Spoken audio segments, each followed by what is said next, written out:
Hi, hello, this is Staff CA 360. நாம் இன்னைக்கு July 23rd current affairs பார்க்கலாம். ஸோ கரண்ட் அஃபேர்ஸ் பார்க்குறதுக்கு முன்னாடி வந்து டாப் CA 360 சேனல் கண்டிப்பாக எல்லோரும் பார்க்குறேன். நீங்கள் வந்து சப்ஸ்கிரைப் பண்ணிக்கோங்க. டெய்லி உங்களுக்கு இதில் கரண்ட் அஃபேர்ஸ் வந்துட்டு உங்களுக்கு தமிழ்லையும் இங்கிலீஷ்லேயும் இந்த சேனலில் கொடுத்துட்ருக்கோம். ஸோ கண்டிப்பாக உங்களுக்கு யூஸ் ஆகும். அண்ட் ஆல்சோ ஈவினிங்கில் நடக்கிற நம்மளோட டெஸ்ட்டில் வந்துட்டு கலந்துக்கோங்க. அதுக்கப்புறம் டாப் IAS அகாடமியோட நம்மளுடைய வெப்சைட் இருக்கும்ல, ஸோ அதில் வந்து பார்த்திங்கன்னா நம்ம இதுக்கு முன்னாடி எந்த கவர்மெண்ட் ஸ்கீம்ஸ் ஆல் ஸ்கீம்ஸ் எல்லாத்தையுமே வந்துட்டு நம்ம வெப்சைட்டில் போட்டிருக்கோம். ஸோ அதெல்லாம் கண்டிப்பாக வந்துட்டு make use of it. So அதனால் வந்து இன்றைக்கி நம்ம கரண்ட் அஃபேர்ஸ்குள்ளே போகலாம். Okay, so first current affairs என்னென்னு பார்த்தீங்கன்னா, national broadcasting day is observed every year on. National broadcasting அப்படின்னு சொல்லக்கூடிய இந்த டே வந்து எதை கமோமரேட் பண்ணுறதுக்காக கொண்டு வந்துருக்காங்கன்னா, ரேடியோ ப்ராட்காஸ்டிங் அப்படின்னு சொல்லக்கூடியது பெரிய அளவில் இப்போ வந்து ரேடியோ வந்து ஒரு மிகப்பெரிய ப்ராட்காஸ்டிங்காக வந்து இருக்குது. ஸோ அதில் வந்து இந்த ஃபஸ்ட்டு பார்த்திங்கன்னா பாம்பேயில் அவங்க ஆரம்பித்த அந்த ஒரு ரேடியோ ப்ராட்காஸ்டிங், ஸோ அதை கமோமரேட் பண்ணுற வகையில் தான் வந்து July 23rd national broadcasting day celebrate பண்ணிட்டு வரோம். ஸோ 1927 ஜூலை 23rd அன்றைக்கி ஆரம்பித்ததை நம்ம வந்து பார்த்திங்கன்னா இப்போ every year we are celebrating national broadcasting day அப்படின்னு சொல்லிட்டு பார்க்குறோம். ஓகே, ஸோ நெக்ஸ்ட் வந்து chief ministers breakfast scheme has been renamed as. சரியா, ஸோ இப்போ வந்து பார்த்திங்கன்னா இந்த பிரேக்ஃபாஸ்ட் ஸ்கீம் அப்படின்னு சொல்லக்கூடியது வந்து எக்ஸ்டென்ஷன் பண்ணுறதா சொல்லியிருக்காங்க. So first standard to 5th standard வரைக்கும் காலை உணவு திட்டம் அப்படின்னு சொல்லிட்டு இருந்தது. இப்போ வந்து 6th to 8th வரைக்கும். ஸோ அப்போ ஃபஸ்ட் ஸ்டாண்டர்ட்லேருந்து 8th வரைக்கும் வந்து பார்த்திங்கன்னா காலை உணவு திட்டம் அப்படிங்கிறது வந்து எல்லாருக்கும் போய் அடையும் அப்படின்னு சொல்லிட்டு பார்க்கும். ஸோ அந்த இதில் பார்க்கும்போது இப்போ அது வந்து சீஃப் மினிஸ்டர் பிரேக்ஃபாஸ்ட் ஸ்கீம் அப்படின்னு சொல்லிட்டு தான் இருந்தது. இப்போ அதோடைய நேமை வந்துட்டு சேஞ்ச் பண்ணுறாங்க. ஸோ அதுதான் என்னவா சேஞ்ச் பண்ணுறாங்க அப்படின்னு பார்த்தீங்கன்னா, பெருந்தலைவர் காமராஜர் பிரேக்ஃபாஸ்ட் ஸ்கீம் அப்படின்னு சொல்லிட்டு மாற்றுறாங்க. சரியா, பெருந்தலைவர் காமராஜர் காலை உணவு திட்டம் அப்படின்னு சொல்லிட்டு அந்த நேமை வந்து மாற்றிருக்காங்க அப்படின்னு சொல்லிட்டு பார்க்குறோம். அண்ட் ஆல்சோ இது எப்போலேருந்து வந்துட்டு ஒரு கேம் இன்டு ஃபோர்ஸ் அப்படின்னு சொல்லிட்டு பார்த்தீங்கன்னா, செப்டம்பர் 17 இது செயல்பட்டுக்கு வரும். இந்த 6th to 8th அந்த ஆட் பண்ணாங்களே அதுவும் அப்போருந்து வரும். அதுக்கப்புறம் பார்த்தீங்கன்னா வந்து இந்த ஸ்கீம் எப்போருந்து ஸ்டார்ட் ஆகி ஒர்க் ஆகுது, இந்த பேர் மாறி இருக்குல்ல, அதுவும் எப்போருந்து எல்லாமே வந்து ஒன்றா நடைமுறைக்கு வர்றது வந்து பார்த்திங்கன்னா செப்டம்பர் 17 அப்படின்னு சொல்லிட்டு பார்க்கும். ஓகேவா, சரி. ஸோ அதான் வந்து என்னென்னு பார்த்தீங்கன்னா, ஃபஸ்ட்டு இந்த மாதிரி ஒரு விடியல் பயணம் அப்படின்னு சொல்லியிருந்ததை வந்து மகளிர் பயணம் அப்படின்னு சொல்லிட்டு மாற்றிருக்காங்க. அதுக்கப்புறம் வந்து திறன் தமிழ்நாடு அப்படின்னு சொல்லிட்டு நான் முதல்வன் ஸ்கீம் வந்து திறன் தமிழ்நாடு அப்படின்னு சொல்லிட்டு அதுக்கு ரீநேம் பண்ணியிருக்காங்க. ஸோ இந்தமாரி ஸ்கீம்ஸ் இது வரைக்கும் இருந்தது எல்லாத்துக்குமே வந்துட்டு வந்து இந்த நேம்ஸை வந்து சேஞ்ச் பண்ணிட்டு வந்திருக்காங்க அப்படின்னு சொல்லிட்டு பார்க்கலாம். சரியா, ஸோ அதை பற்றி பார்க்கலாம். இது என்னென்னு பார்த்தீங்கன்னா வந்து இந்த ஒரு சீஃப் மினிஸ்டர் பிரேக்ஃபாஸ்ட் ஸ்கீம் அப்படின்னு சொல்லக்கூடியது 2022 செப்டம்பர் 15 அன்னைக்கு இந்த ஸ்கீமை வந்து லான்ச் பண்ணாங்க. ஃபஸ்ட் ஸ்டாண்டர்ட்லேருந்து 5th ஸ்டாண்டர்ட் வரைக்கும் இருக்கக்கூடிய ஸ்டூடெண்ட்ஸ்க்கு வந்து பார்த்திங்கன்னா காலை உணவு அப்படிங்கிறது வந்து எப்போதுமே மதிய உணவு இப்படி தான் இருந்தது. காலை உணவும் வந்துட்டு நான் வந்து கவர்மெண்ட் ஸ்கூலில் போட ஆரம்பிக்கிறாங்க. இந்த ஸ்கீம் வந்து கொண்டு வந்தாங்க. ஓகேவா, ஸோ அதுக்கப்புறம் இப்போ வந்து அந்த நேமை வந்து மாற்றி வைக்கிறாங்க, பெருந்தலைவர் காமராஜர் பிரேக்ஃபாஸ்ட் ஸ்கீம் அப்படின்னு சொல்லிட்டு. அண்ட் அஃபிஷியலி வந்து கம்மிங் டு எஃபெக்ட் அப்படின்னு சொல்லக்கூடியது செப்டம்பர் 17 அப்படின்னு சொல்லிட்டு பார்க்குறோம். ஸோ லிட்ரலி பார்த்தீங்கன்னா 37,447 government and government aided schools are going to cover under this scheme அப்படின்னு சொல்லிட்டு பார்க்கணும். சரியா, இது மூலயமா வந்து 19,34,230 ஸ்டூடெண்ட்ஸ் வந்துட்டு அக்ராஸ் தி ஸ்டேட் வந்து இது மூலயமா வந்து பெனிஃபிஷியரிஸாக இருக்காங்க, பயனடைய போகிறாங்க அப்படின்னு சொல்லிட்டு பார்க்கணும். சரியா, ஸோ அதுதான் வந்து இங்கே பார்க்குறோம். So 37,447 government and government aided schools R covert under the scheme. இது மூலயமா கவர் ஆகியிருக்கிறது இத்தனை 1000 ஸ்கூல்ஸ். ஓகேவா, நெக்ஸ்ட் இட் பெனிஃபிட்ஸ் 19,34,230 ஸ்டூடெண்ட்ஸ் அப்படின்னு சொல்லிட்டு பார்க்கலாம். ஓகே, சரி நெக்ஸ்ட் கரண்ட் அஃபேர்ஸ் பார்க்கலாம். அண்ட் அதோட பார்த்தீங்கன்னா வந்துட்டு டீட்டெயிலாக பார்த்தோன்னா வந்து எக்ஸ்பான்ஷன் ஆஃப் தி ஸ்கீம் அப்படின்னு சொல்லக்கூடியது வந்து இப்போ எக்ஸ்பேண்ட் ஆகுறதுனால 15,454 ஸ்கூல்ஸ் வந்துட்டு பார்த்தீங்கன்னா அதில் வந்து 8,787 ப்ரைமரி ஸ்கூல்ஸ் ப்ளஸ் வந்து 6,667 மிடில் ஸ்கூல்ஸ்னு சேர்த்து இத்தனை ஸ்கூல்ஸ் வந்து இப்போ எக்ஸ்ட்ராவாக இதோட ஆட் ஆகுறாங்க அப்படின்னு சொல்லிட்டு பார்க்குறோம். அடிஷ்னல் ஸ்டூடெண்ட்ஸ் கவரேஜ் எவ்வளோ இருக்குன்னா 15,14,274 அப்படின்னு சொல்லிட்டு பார்க்குறோம்.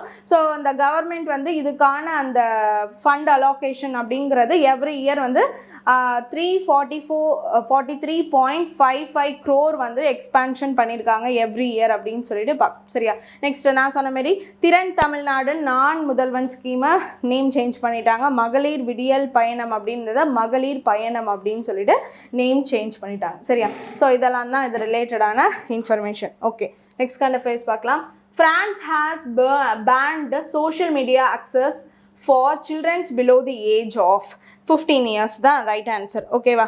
ஸோ இப்போ வந்து பார்த்தீங்கன்னா எந்த ஒரு நாடு வந்து ஃபஸ்ட்டே வந்து பார்த்தீங்கன்னா இந்த மாதிரி ஃபர்ஸ்ட் வந்து வேர்ல்டில் வந்து இந்த மாதிரி சோஷியல் மீடியா பேன் அப்படின்னு சொல்லக்கூடியது below the 16 years of age வந்துட்டு பார்த்தீங்கன்னா 16லேருந்து அது கீழே இருக்கவங்கலாம் வந்துட்டு யூஸ் பண்ணக்கூடாதுன்னு கொண்டு வந்தது வந்து ஆஸ்திரேலியா ஃபஸ்ட்டு கொண்டு வந்தாங்க. அதை தொடர்ந்து சில நாடுகள், ஆனால் சில ரெஸ்ட்ரிக்ஷன்ஸோட இந்த மாதிரி சைட்ஸ்லாம் பார்க்கக்கூடாது அப்படின்னு சொல்லிட்டு சில ரெஸ்ட்ரிக்ஷன்ஸோடு வந்துட்டு சில நாடுகள் கொண்டு வந்தாங்க. ஸோ இப்போ வந்து பார்த்திங்கன்னா நெக்ஸ்ட் டு தட் வந்து ஃப்ரான்ஸ் வந்து சோஷியல் மீடியாவை அண்டர் 15க்கு பேன் பண்ணியிருக்காங்க அப்படின்னு சொல்லிட்டு பார்க்குறோம். அண்ட் ஆல்சோ அதில் வந்து சில எஜுகேஷ்னல் அண்டு சயின்டிஃபிக் சைட்ஸ் இருக்கும்ல, ஸோ அதை தவிர்த்து மீதி இருக்கக்கூடிய இந்த யூசேஜ் பர்பஸ் எல்லாத்தையுமே வந்துட்டு அண்டர் 15க்கு பேன் பண்ணிட்டாங்க அப்படின்னு சொல்லக்கூடியதான் நம்ம பார்க்குறோம். ஸோ இப்போ யார் பண்ணியிருக்கா? ஃப்ரான்ஸ் அப்படின்னு சொல்லிட்டு பார்க்குறோம். Okay, so next 2026 Quad foreign ministries meeting was held in. So foreign ministers meeting அப்படின்னு சொல்லக்கூடியமே நம்ம இந்தியாவுடைய ஃபாரின் மினிஸ்டர் யார்? எஸ் ஜெய்சங்கர். ஸோ அவர் தான் அந்த மீட்டிங்கில் பார்ட்டிசிபேட் பண்ணியிருக்காரு அப்படின்னு சொல்லிட்டு பார்க்குறோம். ஸோ குவாட் கண்ட்ரீஸோடைய மீட்டிங் அப்படின்னு சொல்லிட்டு பார்க்குறோம். எங்கே நடந்திருக்கு அப்படின்னா வந்துட்டு மணிலா பிலிப்பைன்ஸில் நடந்திருக்கு அப்படின்னு சொல்லிட்டு பார்க்குறோம். பிலிப்பைன்ஸில் மணிலாவில் இந்த மீட்டிங் நடந்திருக்கு. ஸோ அதில் வந்து நம்மளுடைய எக்ஸ்டர்னல் மினிஸ்டர்ஸ் வந்து மீட்டிங்கில் எஸ் ஜெய்சங்கர் நம்மளுடைய இந்தியா எக்ஸ்டர்னல் மினிஸ்டர் பார்ட்டிசிபேட் பண்ணியிருக்காரு அப்படின்னு சொல்லிட்டு பார்க்குறோம். So Quad consist of India, United States, Japan and Australia. இது நாலும் சேர்ந்து தான் குவாட் அப்படின்னு சொல்லக்கூடியது. ஸோ இது வந்து எப்போன்னு பார்த்தீங்கன்னா 2007 வந்து பார்த்திங்கன்னா இந்த ஒரு குவாட் கண்ட்ரிஸ் அப்படின்னு சொல்லக்கூடியதை எஸ்டாப்ளிஷ் பண்ணது வந்து 2007 அப்படின்னு சொல்லிட்டு பார்க்கணும். ஓகேவா. ஸோ அவங்களுடைய அந்த மினிஸ்டர்ஸ் மீட்டிங் தான் வந்துட்டு பிலிப்பைன்ஸ் மணிலாவில் இப்போ நடந்திருக்கு அப்படின்னு சொல்லிட்டு பார்க்கணும். Okay, so next proposed retirement age for the high court judges. சரி, ஸோ high court judges அப்படின்னு சொல்லக்கூடியது proposed ஏஜ் அப்படின்னு சொல்லிட்டு பார்த்தீங்கன்னா அவங்களுக்கு வந்து 62 years. இப்போ பார்த்தீங்கன்னா சுப்ரீம் கோர்ட் ஜட்ஜஸ்க்கு 65 years, ஹை கோர்ட் ஜட்ஜஸ்க்கு 62 years. பட் அந்த டிஸ்ட்ரிக்ட் லெவலில் இருக்க ஜட்ஜஸ் இருப்பாங்கள்ல, ஸோ அந்த டிஸ்ட்ரிக்ட் கோர்ட் ஜட்ஜஸ்க்கெலாம் பார்த்தீங்கன்னா சரியான ஒரு அந்த ஏஜ் ரிட்டையர்மெண்ட் ஏஜ் அப்படிங்கிறது ஃபாலோ அப் பண்ணாமல் இருக்குது. ஸோ அதனால் என்ன பிளான் பண்ணியிருக்காங்கன்னா இவங்க வந்து ஏற்கனவே வந்து ஹைகோர்ட் ஜட்ஜஸ்க்கு எப்படி 62 இருக்கோ அதே மாதிரி இவங்களுக்கும் நீங்கள் அந்த டிஸ்ட்ரிக்ட் கோர்ட் ஜட்ஜஸ்க்கும் 62வே ரிட்டையர்மெண்ட் ஏஜாக வந்து கொண்டு வந்துடலாம் அப்படின்னு சொல்லிட்டு ஒரு சில டிஸ்கஷன்ஸ்லாம் போச்சு. பட் அதை கொண்டு வரல. இப்போ என்ன பண்ணியிருக்காங்க அப்படின்னா வந்துட்டு 61 கொண்டு வரலாம் அப்படின்னு சொல்லிட்டு சுப்ரீம் கோர்ட் சார்பில் வந்து பார்த்திங்கன்னா இந்த மாதிரி 61 டிஸ்ட்ரிக்ட் ஜட்ஜஸோட ரிட்டையர்மெண்ட் ஏஜை வந்து 61 கொண்டு வரலாம் Supreme Court states and High Courts அப்படின்னு சொல்லிட்டு பார்க்கணும். சரியா. இப்போ எதனால் ஸ்டேட்ஸ் அண்ட் ஹை கோர்ட்ஸ்ட்டு அவங்க கேட்குறாங்க அப்படின்னு பார்த்தீங்கன்னா வந்து சில ஸ்டேட்ஸ்க்கும் சில யூனியன் டெரிட்டரிஸ்க்கும் ஏற்ற மாதிரி அந்த டிஸ்ட்ரிக்ட் கோர்ட்டோடைய ஜட்ஜஸோடைய ஏஜஸ் வந்து டிஃப்ரென்ஸில் இருக்குது. ஸோ அதனால் அந்த ஸ்டேட் அண்ட் யூனியன் டெரிட்டரிஸ் சார்ந்து தான் முடிவெடுக்க முடியுங்கிறதுனால சுப்ரீம் கோர்ட்லேருந்து என்ன சொல்லியிருக்காங்கன்னா ஸ்டேட் அண்ட் ஹை கோர்ட்ஸ் வந்து என்ன பண்ணணும்னா வந்து அந்த டிஸ்ட்ரிக்ட் கோர்ட்டோடைய ஜட்ஜஸோட ரிட்டையர்மெண்ட் சம்மந்தமான அந்த ஒரு என்ன பண்ணலாம் அப்படின்னு சொல்லிட்டு ஒரு முடிவெடுத்து சொல்லணும் அப்படின்னு சொல்லிட்டு சொல்லியிருக்காங்க. ஓகேவா. ஸோ அதனால் வந்து சுப்ரீம் கோர்ட் ஜட்ஜஸோட ரிட்டையர்மெண்ட் ஏஜ் வந்து 65, ஹை கோர்ட் ஜட்ஜஸோட ரிட்டையர்மெண்ட் ஏஜ் 62, அந்த மாதிரி டிஸ்ட்ரிக்ட் கோர்ட்டோடைய ஜட்ஜஸ் வந்துட்டு பார்த்திங்கன்னா 16 இயர்ஸாக கொண்டு வரணும் அப்படின்னு சொல்லிட்டு இந்த ப்ரொப்போசலை ரைஸ் பண்ணியிருக்காங்க ஃப்ரம் தி சுப்ரீம் கோர்ட் அப்படின்னு சொல்லிட்டு பார்க்கணும். ஓகேவா. So next, the United States plans to impose an initial tariff on imported pharmaceutical products. ஓகேவா. ஸோ இப்போ பார்த்தீங்கன்னா பார்மசூட்டிக்கல்ஸ் அப்படின்னு சொல்லக்கூடிய ரிலேட்டடில் இப்போ நம்ம இந்தியாவில் இருந்து பார்த்திங்கன்னா நம்ம அமெரிக்காவுக்கு வந்து நியர்லி ஒரு 47% வந்துட்டு பார்த்திங்கன்னா நம்ம தான் அதிகமாக அனுப்புகிறோம். அண்ட் ஆல்சோ அதில் வந்து ஜெனரிக் மெடிசன்ஸ் அப்படின்னு சொல்லக்கூடிய அந்த ஜென்ரலான அந்த மெடிசன் கோர் வந்துட்டு சேமாக தான் இருக்கும். But not like a branded product. இது வந்து பார்த்திங்கன்னா அன்பிராண்டடாக இருந்தாலும் அதில் என்னெல்லாம் இருக்கோ அந்த எல்லா விதமான அந்த கோர்ஸ் ப்ராடக்ட்ஸும் இதில் இருக்கக்கூடிய வகையில் இருக்கக்கூடிய ஜெனரிக் மெடிசன்ஸ் அப்படின்னு சொல்லக்கூடியது ரொம்பவும் வந்து ஆனால் வந்து விலை கம்மியாக இருக்கும். ஸோ இப்போ நம்ம வந்து பார்த்துருக்கோம், இப்போ வந்து கேந்திரா சென்டர்ஸ், இங்கே வந்து பிரதான் மந்திரி மெடிக்கல் சென்டர்ஸ்லாம் இருக்குல்ல, ஸோ அங்கெல்லாம் இந்த ஜெனரிக் மெடிசன்ஸ் அப்படின்னு சொல்லக்கூடியது அதிகமாக இருக்கும். சரியா? ஸோ அப்போ வந்து இந்த இதை வந்து அதிகமாகவே நம்ம வந்து எக்ஸ்போர்ட் பண்ணுறோம் அண்ட் அதை வந்து அங்கே அமெரிக்காவில் இம்போர்ட் பண்ணுறாங்க. பட் வந்து பார்த்திங்கன்னா இந்த ஃபார்மசூட்டிகல்ஸ் ப்ராடக்ட்ஸ் மேலாம் இப்போ வரைக்கும் பெரிய அளவில் வந்து எந்த டேரிஃப்ஸும் செட் பண்ணல. பட் வந்து ட்ரம்ப் வந்து என்னென்னா ஒரு பிளான் பண்ணிகிட்டு இருக்காரு. என்னென்னா வந்து டேரிஃப்ஸை வந்துட்டு பார்த்திங்கன்னா நெக்ஸ்ட்டு ஒரு 2 இயர்ஸில் வந்து 100% ஆகும், அதுக்கு அடுத்து வரக்கூடிய இயர்ஸில் வந்து 200% ஆகும் ரைஸ் பண்ணணும் அப்படின்னு சொல்லியிருக்காரு. ஓகேவா? ஸோ இதான் வந்துட்டு போயிட்டுருக்கு. ஸோ பார்த்தீங்கன்னா pharmaceutical imports, the United States plans to impose an initial 100% tariff on imported pharmaceutical products. After 2 years, the tariff may later increase to 200% அப்படின்னு சொல்லிட்டு பார்க்குறோம். இது வரைக்கும் நம்ம இந்தியா வந்து about 47% of the pharmaceutical exports to the United States அப்படின்னு சொல்லிட்டு பார்க்கணும். சரியா? ஸோ இது வந்து பார்த்திங்கன்னா இன்க்ரீஸ் பண்ணுறதா சொல்லியிருக்கிறதுனால வந்துட்டு ஸோ த்ரெட் மாதிரி இருக்குது. பட் வந்துட்டு பார்த்திங்கன்னா நம்ம தான் அதிகப்படியான இது கொடுத்துட்ருக்கோம், அதனால் இது வந்து நம்மளுக்கு மிகப்பெரிய லாஸ் ஆகும் அமையும் அப்படிங்கிறத நம்ம இங்கே பார்க்குறோம். ஸோ நோட் பண்ணிக்கிறோம். இப்போ வரைக்கும் ஒன்றும் இல்லை, பட் நெக்ஸ்ட்டு வரக்கூடிய 2 வருஷத்துக்கு வந்து 100, அதுக்கப்புறம்லாம் 200% இன்க்ரீஸ் பண்ணுறேன்னு சொல்லிட்டு யுனைடெட் ஸ்டேட்ஸ் சொல்லியிருக்காங்க. Okay. So next, who won the 4th Chennai Grandmasters Chess Tournament? சரியா? 4th edition of Chennai Grandmasters Chess Tournament யார் அப்படின்னு சொல்லிட்டு பார்த்தீங்கன்னா வந்துட்டு